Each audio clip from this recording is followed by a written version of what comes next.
Oi,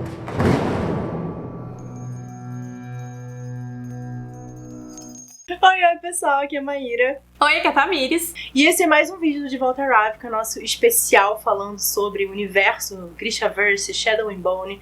E nesse vídeo aqui a gente vai conversar sobre os detalhes do segundo episódio da série. Yay!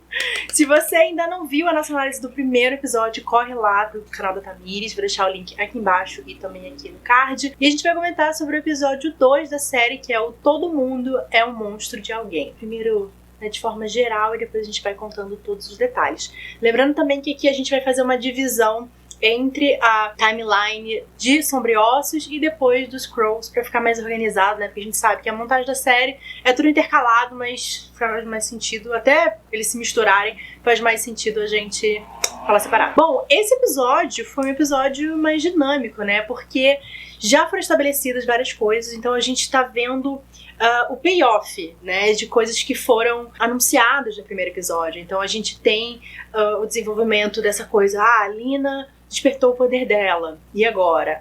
Os Scrolls já tem o motivo da missão deles, e agora? Né? Eu acho que é interessante esse envolvimento, porque acaba sendo um episódio em que a gente vai vendo as coisas acontecerem, e isso é muito legal. Temos também, finalmente, né, a apresentação da nossa maior figura de poder aí, que é o Darkling, no caso, o General Kerrigan, e porque ele não aparece, ele dá só umas sombrazinhas, né, no primeiro episódio, e agora a gente vê as costas dele, o pé dele e a carruagem dele. Exatamente. Agora a gente vai ver ele em todo o seu esplendor. E é interessante também que a gente vai ver vários lados dele, né? Porque no começo ele é essa pessoa imponente, né? E talvez um pouco assustadora, não sei. Mas a gente vai vendo ali um lado heróico. Intimidador. Né? Acho que é intimidador. É. E aí depois a gente vê um lado heróico dele, um lado mais tipo, Alina, sou gente como você, sabe? Ele tentando fazer ali uma amizade, alguma coisa assim. Então, eu acho interessante, porque realmente ele é um personagem cativante, ele é charmoso, interessante, e a gente tem essa aproximação, né? Então é bacana. E a gente tem momentos muito berro, né? Eu acho, nesse personagem, nesse episódio, assim, tipo, que é bem bom. Tem vários momentos de surto aqui acontecendo.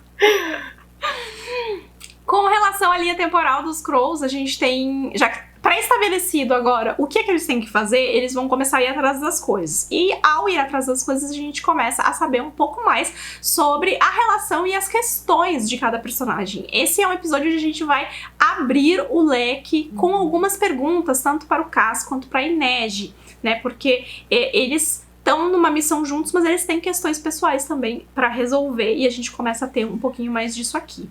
Outra situação que a gente começa a saber um pouco mais é sobre os Druskelly, né? A gente tem uma visão aqui, então, dos Fijardanos e a menção a esses Druskelly. E, consequentemente, por causa do conflito em que isso acontece, a gente tem a primeira demonstração, então, do que são esses Grisha em guerra, né? Em conflito com o inimigo, né? A demonstração de como acontecem esses confrontos entre eles.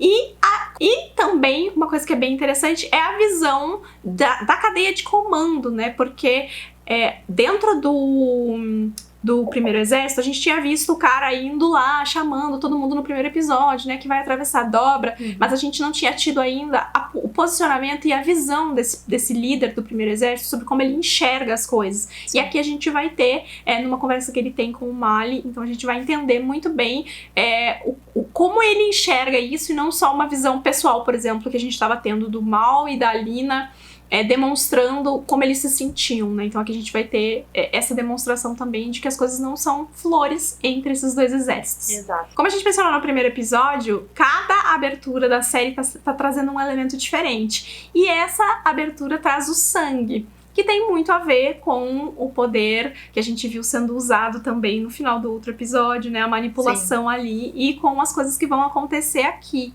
Então é uma abertura um pouco mais sombria do que a de luz que a gente teve no primeiro episódio. É muito legal que conecta, né, com a testagem, que a gente só teve um vislumbre, né, no primeiro episódio, assim, sobre o mal ser testado e tal, mas agora a gente vê esse questionamento, assim, né, de como que a Alina não foi testada e como que funciona essa testagem também, né, então tem um momento ali da criança, uma criança explicando para as outras criancinhas do orfanato como que funciona. Ele fala que os Grishas têm um equipamento, que aí eles fazem um corte em você e aí eles conseguem detectar se você é um Grisha ou não. Porém, eles dizem que se você estiver machucado, você não pode fazer o teste, porque de alguma forma isso afeta o resultado. E aí isso me criou umas certas confusões, assim, de por que isso afetaria, como é que funciona esse teste, esse equipamento, né? E aí estabelece, obviamente, que o Maul não seria testado porque ele tá com esse machucado, mas ficou a pulga atrás da orelha da gente de por que uma pessoa estar machucada não permitiria o teste, porque... Tá, tudo bem, a gente entende que talvez se a pessoa estivesse sentindo dor, isso cause algum tipo de interferência, mas se a pessoa não tá sentindo nada, se eu tô com um cortezinho aqui na mão que não tá me causando nenhum transtorno, por que eu não posso ser testado? Não, e como que isso afeta o resultado, né? Então, eu achei que ficou... Não sei. É que assim, eu sempre achei essa testagem uma coisa meio obscura de como é explicado. Nunca explica direito, né? No livro mesmo não é muito bem explicado. Então, eu acho que na série também não ficou muito bem explicado, não. Apesar deles decidirem tomar o tempo pra criar essa ideia de como que funciona o teste, o que é usado no teste, que é esse tal do equipamento, e que quando você cortou a mão, você não pode fazer o teste, mas assim, ainda assim é meio obscuro, né? Porque que equipamento é esse? O que esse equipamento faz? Esse equipamento tem um amplificador? O que tem nesse equipamento, né? Que manifesta o poder Grisha, né? Então fica essa questão, e eles ainda aproveitaram e enfeitaram mais um pouco pra complicar mais um pouco pra não explicar nada daí. Já tava estranho e ficou mais estranho ainda. Sim. Aí a gente tem eles correndo, tem eles deitados ali, e aí a gente tem uma transição que ficou muito bonita, que é eles deitados, estica a mãozinha, aquela coisinha toda, ai, fofinhos, crianças fofinhas, pra eles no esquife, desmaiados, depois de toda a situação da dobra, né? E aí o Maul dá uma olhadinha pra ela, estende a mãozinha assim na direção dela, e quando ele vai pegar na mão dela, chegam e pegam ele pra levar ele pra ele ser curado. Pra ele ser curado, né? Mas é uma transição bem bonita, assim, que eles estão tentando fazer isso em vários momentos, né? Montar essas transições que vão levando de um ponto pro outro, que nem eles fizeram na cena de luta, por exemplo, do primeiro episódio, que ele tava ali na mesma posição e aí muda pra posição dele no presente. Sim. E aí a gente tem então a cena da Lina sendo apresentada pro Darkling, né, General Kirigan, indo lá, fala quem que você é, o que você é e tal, e quem delata ela é Zoya. Zoya e um outro Grisha, que eu não tenho certeza se é o Ivan ou não, mas enfim, é um outro cara ali, tá meio escura a cena, e ela fala que, surgiu aí a luz e tal, do nada a gente começou a ser atacado, pipipi, e essa mulher aí que despertou a luz. Então, a presença da Zoya é uma coisa que já se mostra uma presença bem presente desde o início, né? Porque ela aparece no primeiro episódio, ela aparece de novo, ela é uma das primeiras coisas que aparece logo depois do Maul acordar, ela que chama os médicos, ela que tá na tenda de novo. Então, ela é uma personagem que tá bem presente na série, né? E o legal da fala da Zoya é que ela fala exatamente o título do primeiro episódio, né? Uhum. Que ela liberou uma chama de luz abrasadora, que é exatamente o título que tem o primeiro episódio. Aí vamos falar sobre o Maul, porque o Maul ele tem vários momentos aqui, tá? A gente começa com a cena bonitinha dele com a Lina, mas eu achei que tem uma certa instabilidade na postura dele, que pode estar refletida sobre um conflito que ele tá vivendo, porque ele acorda e a primeira coisa que ele pensa é onde tá a Lina? Onde tá a Lina? Daí falam pra ele que ela tá na tenda do Dark, e ele diz, ela não pode ficar lá, eu preciso salvar ela porque vão descobrir que ela não é Grisha, e ele sai desesperado atrás dela, e o cara atrás tentando pegar ele. Quando chega lá, mancando. Aí chega lá, ele vê a luz, e instantaneamente no momento que ele vê a luz, ele desiste. Ele vira as costas e... tá, então vou me curar. Ela é Grisha, então vou me curar. E aí eu achei um pouco estranho, né? Depois, né, no final, tem todo o rolê de... ele vê ela passando, daí ele vai atrás, Lina, volta, não sei o que, eu quero ir atrás dela. Ele tem até aquela conversa com a Zoya, né? Ela fala, né, não, ela tá segura agora. E ele fala com Grishas, não. E aí a Zoya fala... Mas ela é uma Grisha agora.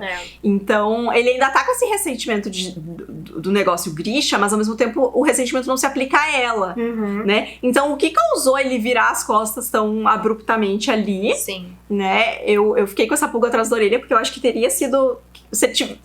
Se ele simplesmente não tivesse virado as costas ali, já não teria me gerado essa dúvida. Especialmente porque no final, né, ele acha que ele tem que ir atrás dela, porque ele fica sabendo que a caravana dela foi atacada, né? E aí ele quer ir atrás dela, e depois os amigos dele até comentam, né? Mas ele não devia estar chateado porque ela é Grisha. E aí ele ficou chateado e deschateou e chateou de novo e deschateou no episódio. E aí eu fiquei, amigo, o que você tá fazendo com a sua vida? Por que você virou as costas naquele momento ali? Sim. Eu fiquei pensando nele ficar chateado de ver que ela mentiu pra ele, né? Ele acha que ela mentiu pra ele e ele fala... E aí ele vai lidar com isso. Só que o fato de ver ela sendo levada, assim, tipo, batendo, socorro, mal, não sei o que, ele fica desesperado. E aí já é uma reação mais espontânea, talvez, né? Não tanto racional. E aí eu acho que dele fica nesse conflito, né? De tipo, ela mentiu pra mim, né, a princípio, mas o que importa, ela tá segura e tal. Enfim, acho que pode ser um pouco complexo e não transmitiu direito essa complexidade de pensamento, né? Voltando um pouquinho aqui no teste da Lina, né? Na hora que o Darkling vai fazer o corte nela, a princípio a Lina acha que ela tá sendo levada lá porque, lembrando o que acontece no episódio anterior, ela foi responsável pela morte de todos os cartógrafos. Porque ela queria tanto, né, ir naquela esquife junto com o Mal, que ela queimou os mapas, se voluntariou, mas aí o cara mandou todos os cartógrafos irem juntos e ninguém sobreviveu, né? Que ela saiba, ela viu a Alexei pulando do barco, mas só sobrou ela. Então ela tá tipo, puta merda. Então, eu sei, acabou indo, né? Então ela tá aquela cara de cu, por causa disso. Aí a gente vai entrar numa discussão aqui que é o uso do anel do Darkling, que chama tanta atenção no teaser. Sim. Aí a gente ficou criando outras teorias em cima do anel do Darkling. Não. É só um anel, né? O cara só tem um anel ali que tem uma garra, porque aparentemente ele sai por aí cortando as pessoas. Não, porque pra você precisar de um anel instrumental ali que tem todo um propósito, ele anda por aí cortando as pessoas, né? Então eu acho que foi eles fizeram um anel bonito ali pra ele, sei lá por que motivo, e aí deram um foco naquilo ali e a gente ficou sem qualquer tipo de explicação pra aquilo, era só um elemento visual, uma legalzice, e a gente ficou pirando à toa em cima daquilo. Porque como assim, tem foco nesse anel, né? E a gente ficou pensando o que ele podia significar, porque a gente sabe, e também isso é estabelecido na série também, que o próprio Darkling é um amplificador. Então assim, e é mostrado ele amplificando, ela manifestando o poder dela, só com ele pegando no pulso dela. Então assim, pra que fazer aquele corte? Tem alguma coisa a ver com a testagem? É o equipamento de testagem, isso? Não sabemos. Mas aí não ficamos sabendo. Não nos explicaram. Não, ficou meio estranho isso, né? Uhum. Ficou meio tipo, isso é legal. Porque tem tanto foco, né? Se não tivesse dado foco, não tivesse dado a ênfase, mas a gente acompanha, ele muda de dedo, sabe? Fazer todo um shenanigans ali, não serviu pra nada. Só pra ser bonito. O teu cortinho... E ela não tava cortada ali, aquela linha era só uma bobagem da minha cabeça. E bom, a gente tem então a Lina sendo levada na carruagem, né, com o Fedor e o Ivan. A princípio ela não quer ir, ela quer falar que tá com o Mal, não, porque eu preciso falar com ele antes de ir embora. Ele fala, meu anjo, vai estar cheio de espião aqui, você vai morrer, a gente precisa vazar. E aí... Não, o Ivan, curto e grosso, né? Garota, vamos lá, não tô com tempo pra você. Pelo amor de Deus, sabe? Aí eles tacam um kefta nela, que nem fala de quem que é, né? No livro a gente sabe que é de uma sangradora, né? Que empresta pra ela o kefta. Mas aí tinha um kefta sobrando lá, enfiaram nela. E aí quem tá acompanhando ela nessa viagem aí é o Fedor e o Ivan. E é interessante que o Ivan, que é aquela cara de cu dele, né? E o Fedor todo tipo... Mas o Fedor, ele fala como ela é tipo um mito, assim, sabe? É uma coisa que os Grishas esperavam muito. E o Ivan, ele mostra como eles só foram ficar seguros quando o Darkling criou, né, o pequeno palácio e precisou fazer essas paredes para que eles se sentissem seguros. Então, e o Fedor complementa de que o fato de ter uma Grisha destruir a dobra poderia mudar a visão das pessoas em relação aos Grishas e eles não precisassem mais dessas paredes. Então demonstra que apesar de todo o poder que eles têm, e apesar de Ravka ser o país que talvez eleve mais e veja com bons olhos seus Grishas, a opinião popular popular é meio complicada em relação aos Grishas ainda, né? Eles ainda não são vistos, não se sentem completamente seguros também lá. Falando da Zoya, uma coisa que chamou a gente bastante atenção e que a gente até já comentou no outro vídeo, é como ela é pequena, né? Menina é minúscula. A hora que ela aparece do lado assim, do mal, eu fiquei, meu Deus do céu, ele deve ser lá umas 3 cabeças maior que ela. Como a Lina tá nessa carruagem lá indo, a gente tem um ataque que é identificado logo de cara como sendo um ataque Fijerdano dos Druskelli, sai todo mundo, uma confusão, Grisha pra todo lado, tira poderzinho e é azinho e é foguinho e é flecha e mó confusão. E aí a gente tem um momento que é super importante, né? Que é, primeiro a Lina tá presa na carruagem e aí vem o Fijerdano, pega ela e chama ela de bruxa, né? Que é o primeiro contato que a gente tem também, né? De entender o ódio deles e de como eles interpretam isso. Então quem tem essa magia é bruxa. E aí ela, não, eu sou só uma cartógrafa, pelo amor de Deus, me solta.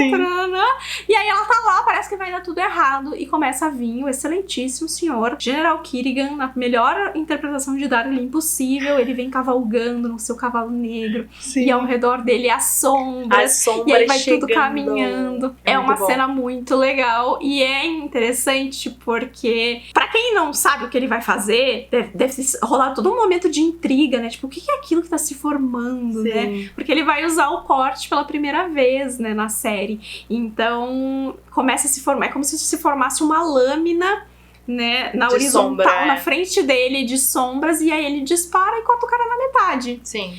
Eu achei um pouco estranho esse corte ainda, no sentido de essa lâmina de sombreio. Não sei se eu achei que era maior, mas eu acho que ele poderia fazer maior se ele quisesse. É que eu não achei que fosse uma coisa tão literal, tipo, ser um negócio assim, uma lâmina. Eu pensei que, sei lá, a sombra vinha e dividia a pessoa, sabe? Uma coisa assim, tipo... Tipo um raio. É, exatamente. Eu acho que eu vi mais como se fosse um raio, assim, tipo, pá! Porque ele... É uma coisa também, tem no livro, né, e não tem na série, é que eles... O corte é assim, né? Eles batem palma, né? Eles fecham a mão, pá! Bate palminha.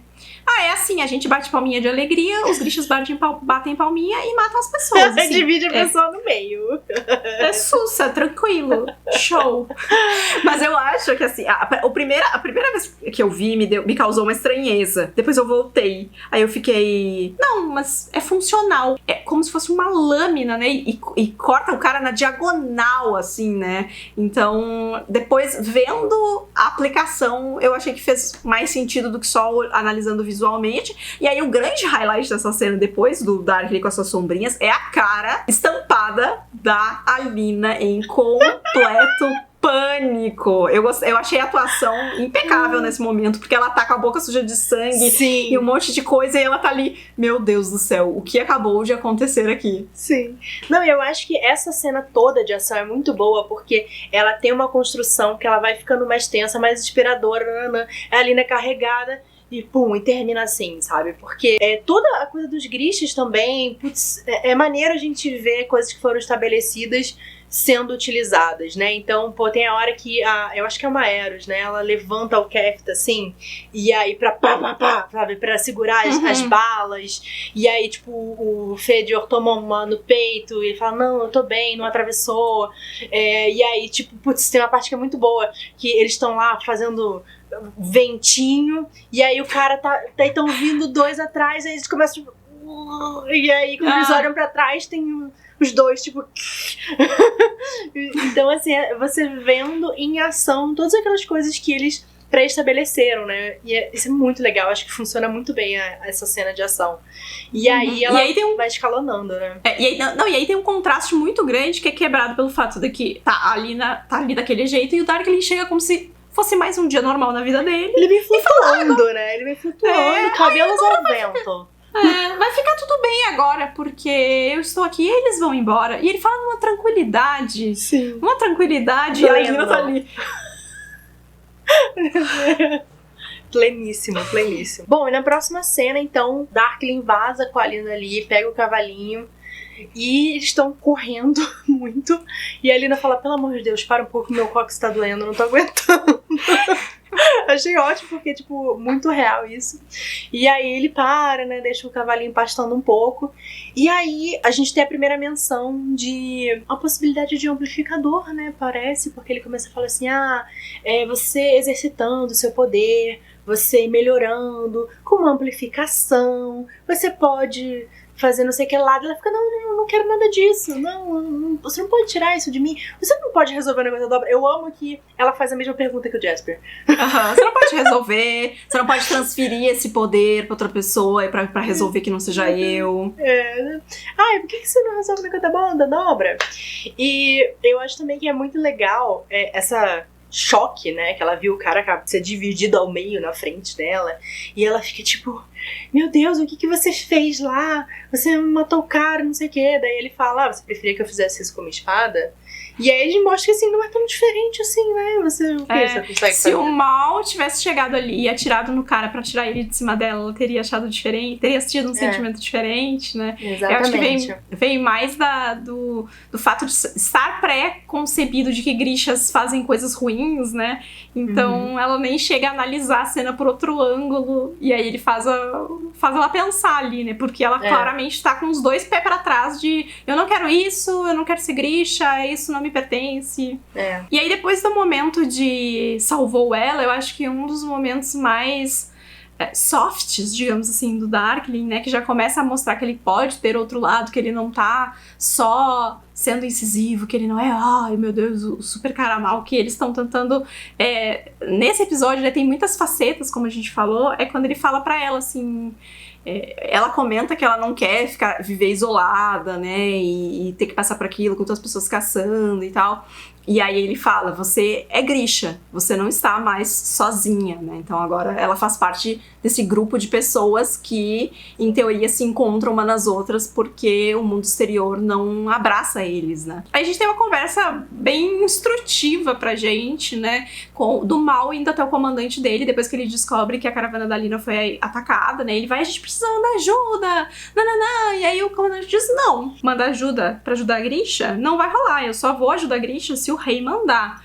E aí ele começa a falar sobre a questão, né, dessa dualidade, dessa desproporção entre o exército normal e o exército Grisha, porque é sempre assim, valem tantos, um Grisha valem tantos soldados, né, e as perdas acabam sempre sendo maiores no primeiro exército, né, até talvez na hora de colocar as pessoas em risco, é melhor colocar o primeiro exército em risco do que arriscar os grixas que existem, né? E aí a gente começa a refletir também sobre a questão do avanço tecnológico, né? De a Ravnica estar um pouco perdida nesse aspecto, por estar isolada por tanto tempo, ser tão dependente dos grixas, e com isso a gente tá indo em direção a uma situação aqui que não é positiva. E aí ele acredita que logo mais vai ter alguma mudança ali que vai fazer com que essa proporção seja ainda menor, e aí acabe a necessidade de dar mais atenção pra esse grupo de pessoas. Ele fala assim, quanto falta pra eles serem tão inúteis quanto a gente?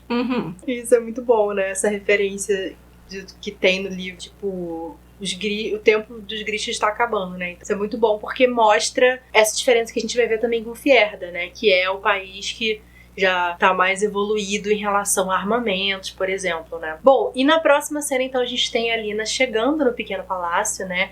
Ela vê aquela coisa maravilhosa, mas ao mesmo tempo ela fica... o Darkling fala, então você vai pro quarto tal, e ela fica, eu sou prisioneira. E ele fala... Ravnica toda é prisioneira. E ela fica tipo, Lucy, até a gente destruir a dobra, Ravnica toda é prisioneira. E ela fica, tá, sem pressão, tranquilo, de boa.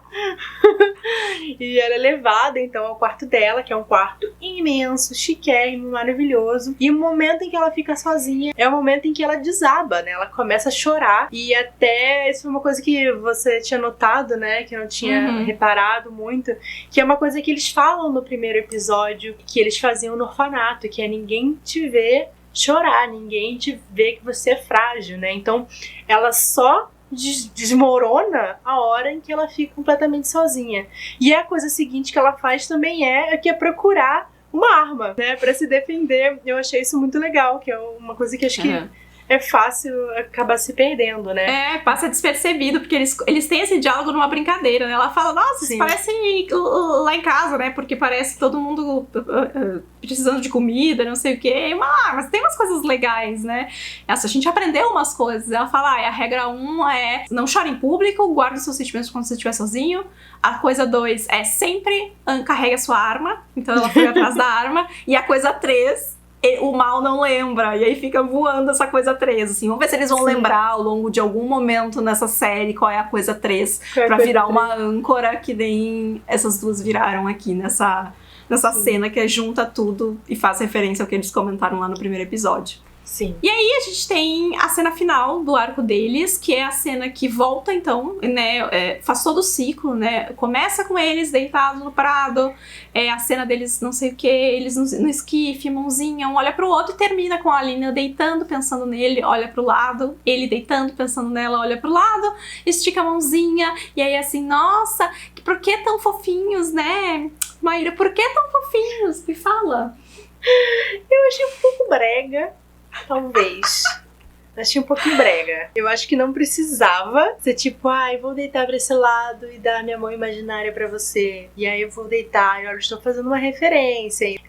Sabe aquelas cenas de tipo, uma pessoa olha pro céu estrelado e corta o céu estrelado e volta, é a outra pessoa olhando pro céu estrelado. Tipo, entendeu? Pra mim foi um pouco assim, meio piadinhas, assim, eu achei meio breguinha. Bom, agora vamos passar então pra timeline dos Crows, né? A gente vai ver então a Inês, a situação real que a Inês tá, né?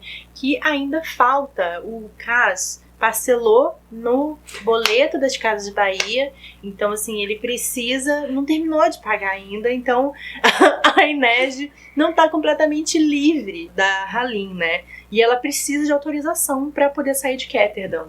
E aí faz também uma conexão com a cena do primeiro episódio, que ela tinha reparado a tatuagem na mão da sangradora. E aí ela esfrega a tatuagem na cara do Cass e diz, olha aqui, isso aqui, ó, eu não consigo deixar a cidade. Porque aparentemente tem um pacto ali que se ela deixar a cidade, né, vai dar uma treta.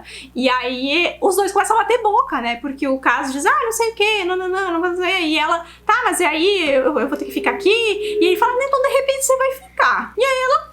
Então, de repente, quando você voltar, não tô mais aqui. Casal brigando, né? Galera, o casal brigando. E uma das coisas legais também é de ver o Cass procurando as soluções até quando, tipo, as coisas vão saindo do lugar e ele acha que não tem mais saída. Porque esse é o Cass, né? Ele é o cara que, tipo, deu merda. Ele fica, tá, calma aí. Isso é impossível, isso é um milagre. Ele fala, eu vou arranjar um jeito pra resolver isso, né? A gente tinha visto o Pekka no primeiro episódio, a gente volta a ver ele aqui quando ele vai confrontar o Cass. Aí, essa é uma cena que ela tem muitos significados e muitas pistas ali também do que eles estão começando a construir, né?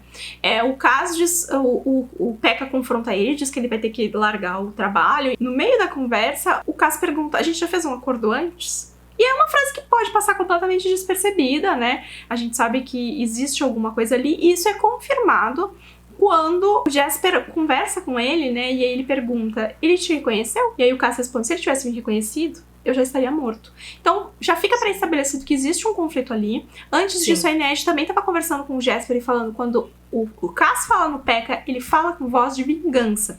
E aí eu fiquei com a pulga atrás da orelha, porque claramente o Jesper sabe o que tá acontecendo, né? Que, pra quem lê os livros já sabe o que é, pra quem tá só assistindo a série, é algo que fica flutuando ali, a gente não sabe o esclarecimento real. Mas a Inês aparentemente não sabe também, né? Exatamente. O que é esse conflito que existe com o Pekka, mas eles estão deixando as migalhas pra isso ser provavelmente algo que eles vão desenvolver em alguma temporada que deve vir aí. Sim. Não, é essencial, né, que isso já esteja estabelecido, né? Eu acho que uma coisa que a gente vai ver com a Inês também, né, e com o Jesper, eles colocaram ali elementos pra gente poder ter mais envolvimento, mais explicação nas próximas temporadas, e isso é importante, diferente do que a gente reclamou ali, de coisas que deviam ter aparecido nessa temporada e não apareceram.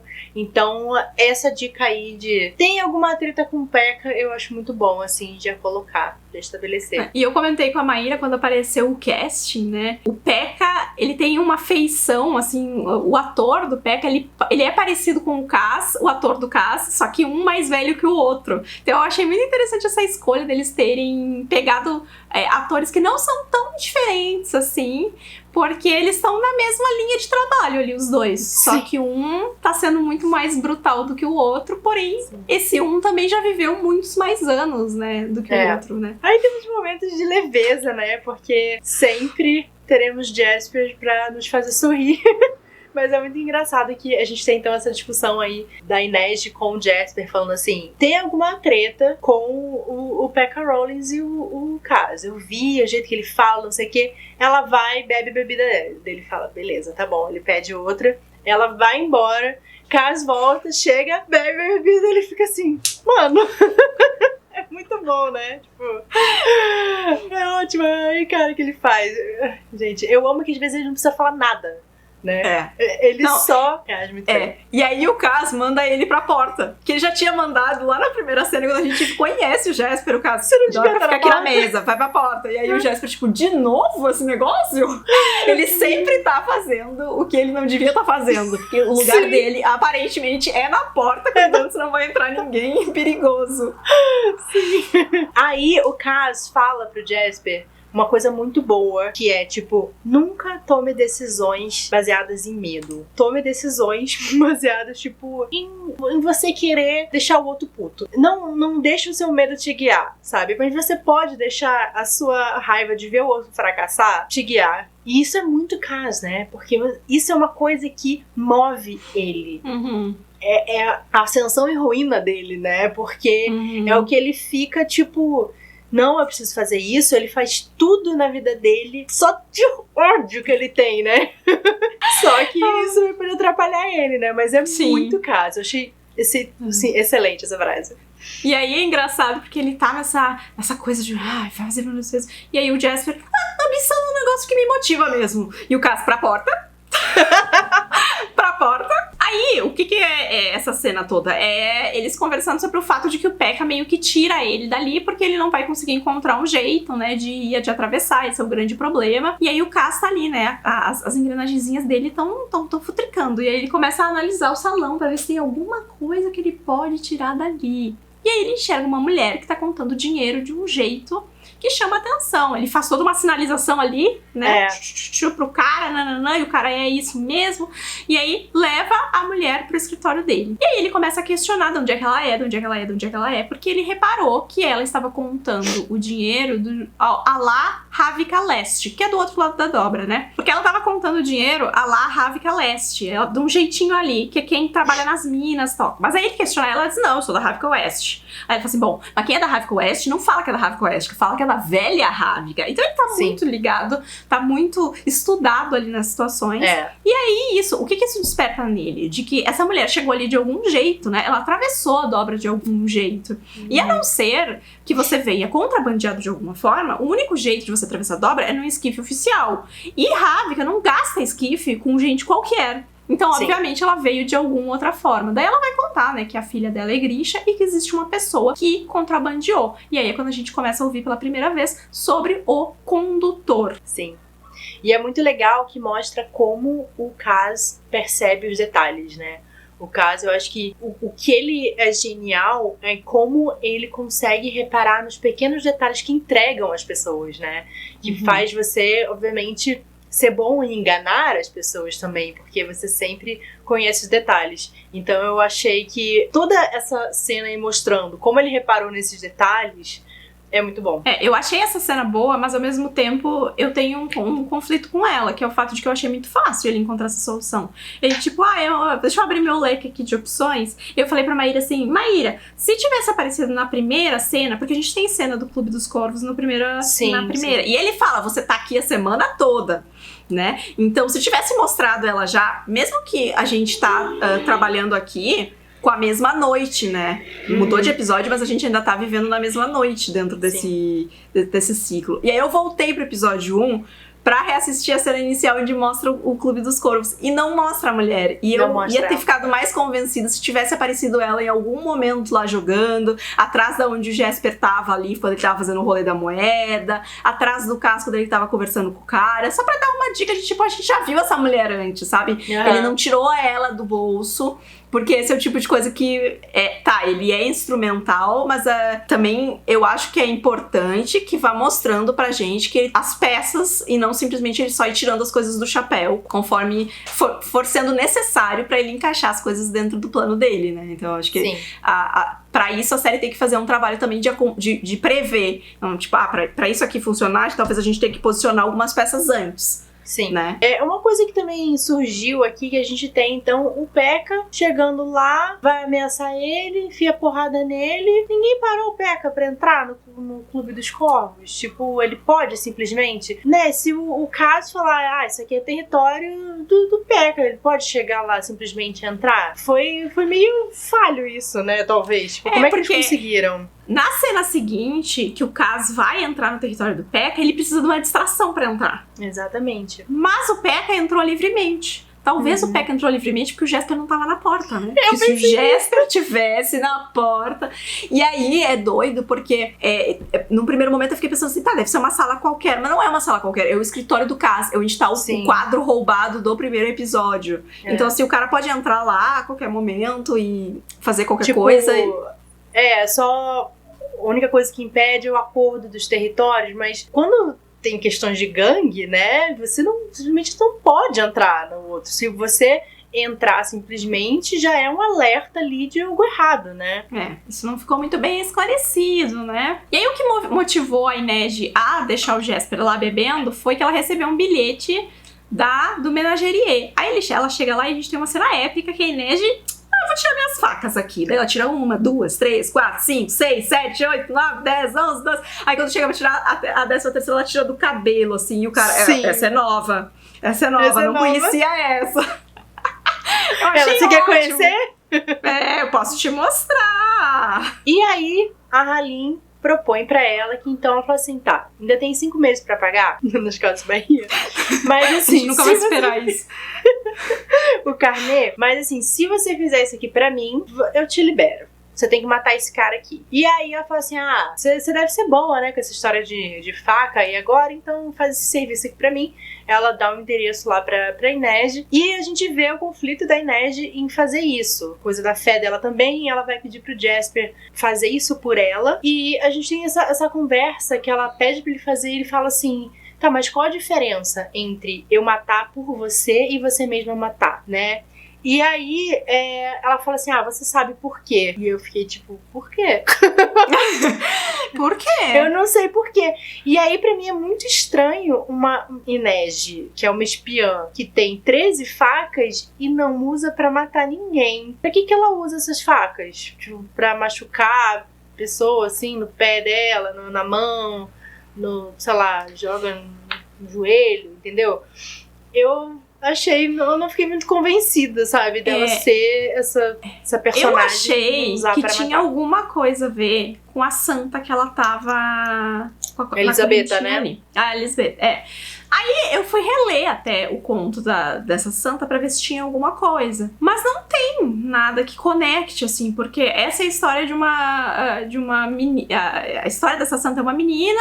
Ela acaba tendo uma relação com abelhas ali, aí tem um dia que tem uma vila sendo atacada, ninguém dá bola pra ela, e isso acaba motivando que um evento aconteça que envolve ela e essas abelhas, e aí depois uma pessoa importante vem atrás dessa menina nessa vila pra questionar o que ela fez, como é que ela conseguiu, né, acabar com aquele conflito. Sim. E aí ela fala, não, as abelhas que sabem. E o cara, não, mas pode ser que as abelhas que sabem. E aí ela é condenada à morte, né, o cara mata ela. Sim. Porque ela não fala. E essa é a história da santa, e é a santa dos jardineiros, não é um negócio assim?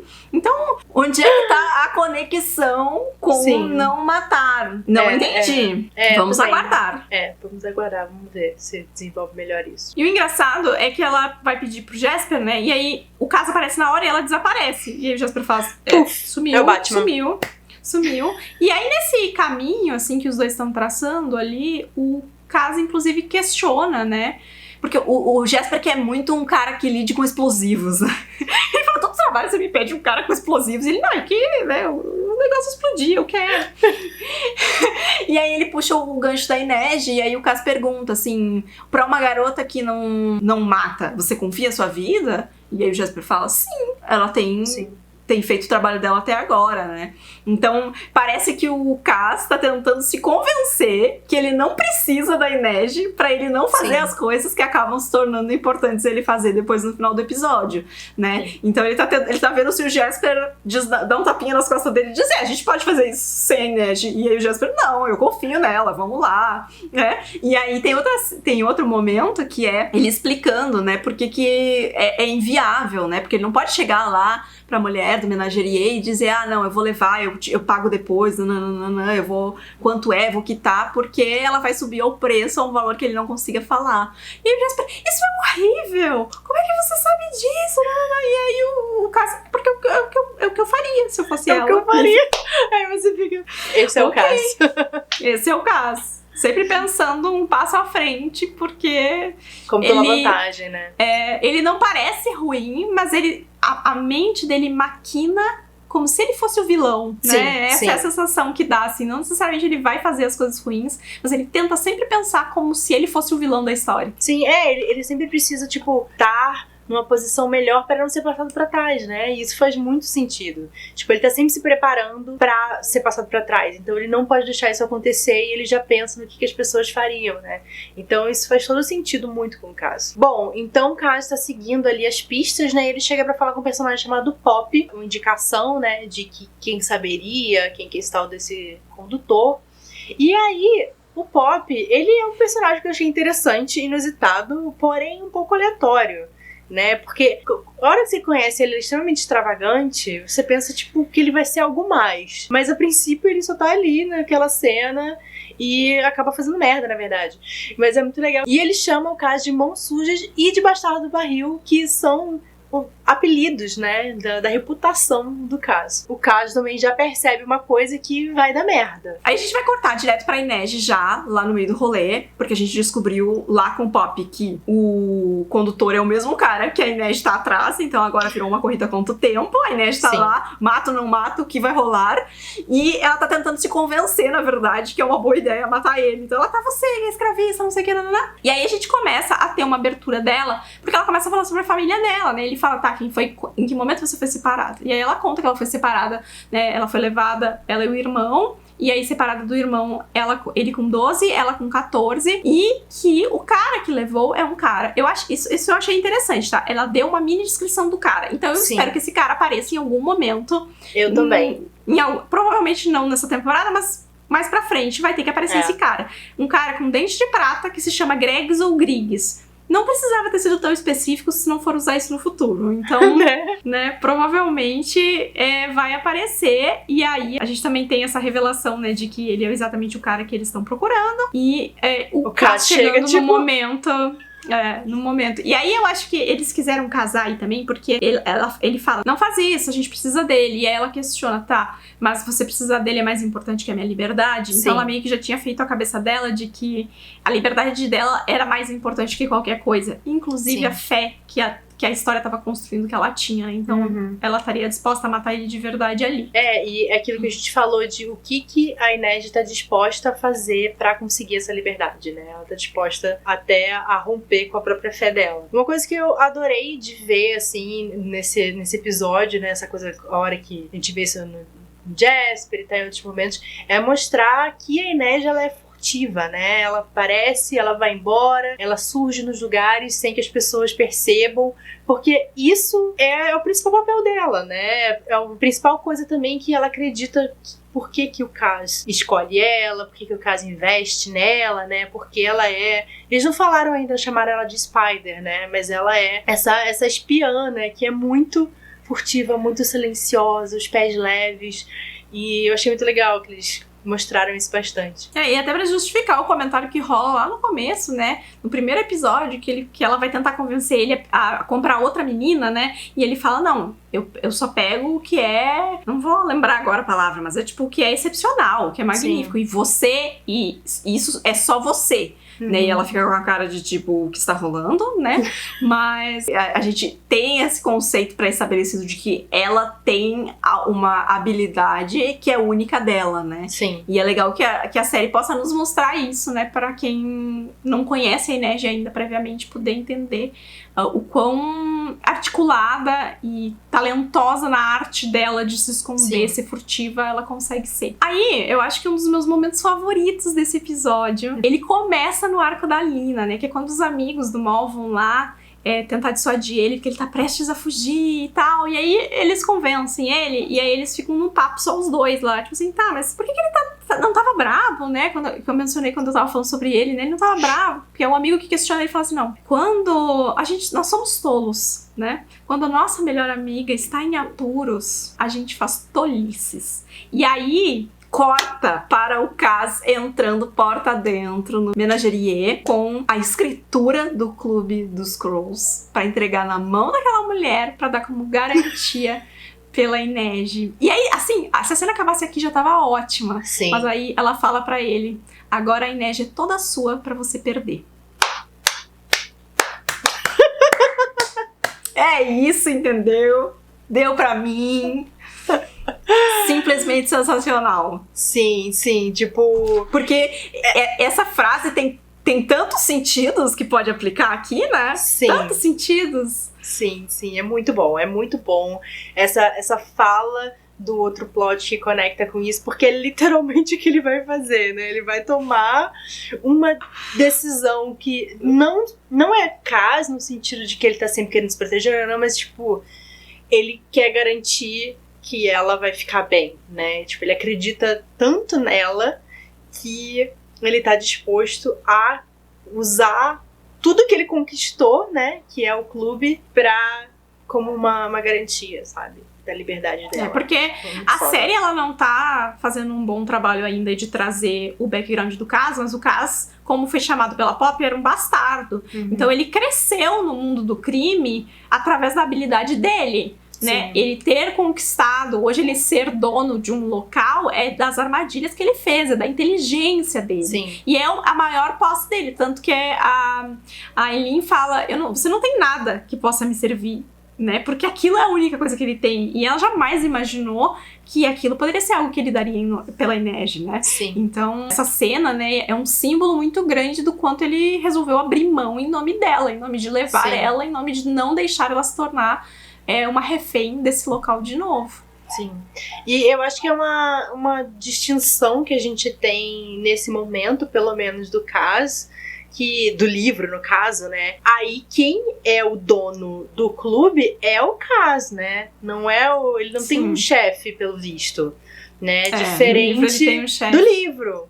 Que ele tem um superior, digamos assim. E isso é interessante, é diferente. É diferente. Eu tô curiosa pra ver se eles vão mostrar mais do passado do Kaz, como eles vão mostrar, né? No livro faz mais sentido. Ele é o ladrão em ascensão, mas ele serve uma pessoa que é mais velha, que tem mais experiência, que tem mais contatos, né? E ali parece que ele já tá muito pré-estabelecido, assim. Sim, já é o líder e tal, Eu acho também que faz sentido no caso, porque eu acho que na série eles envelheceram um pouco os personagens, né? Porque o Kaz, os livros, ele é muito novo, apesar de ele se comportar como mais velho, assim. Eu acho que dá facilmente pra gente ler o Kaz como uma pessoa, sei lá, de 25 anos, pelo menos, né? Sim. E eu acho que esse é o caso da série.